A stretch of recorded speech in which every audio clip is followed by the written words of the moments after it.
For thousands of fans at Faurot Field for the first game of the season, road construction along I-70 could make that drive home a little bit more difficult. ABC 17's Effany Andre joins us live from outside of Memorial Stadium. Effany, how is traffic looking out there right now?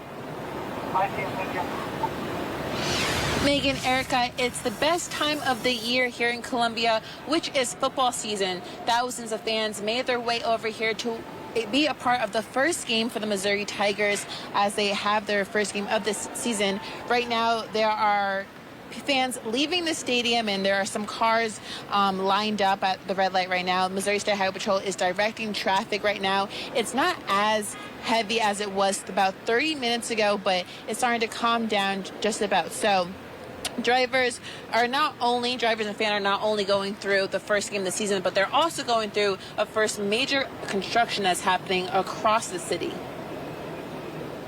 M-I-Z-Z-O-U!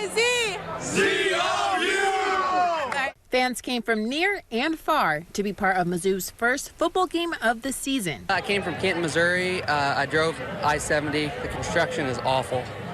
Others didn't have to travel far at all. Where are you guys coming from? Columbia, just down the road.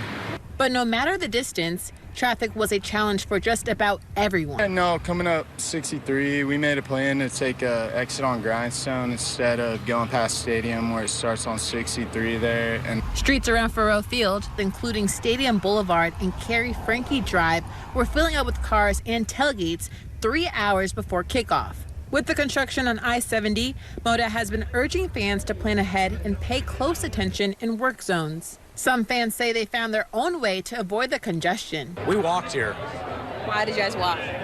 Just the traffic's been kind of crazy, you know, and it's just great to see everybody around. We wanted to walk through all the tailgating and stuff and really just get a feel for the game. MoDOT says it's working to minimize game day impacts. It says westbound I-70 lane closures between St. Louis and Columbia didn't happen until after kickoff. The only planned eastbound closure is near Warrenton overnight.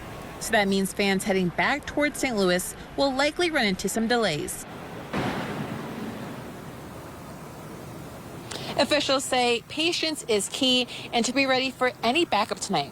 Reporting live in Columbia, Effany Andre, ABC 17 News. All right, thank you, Effany.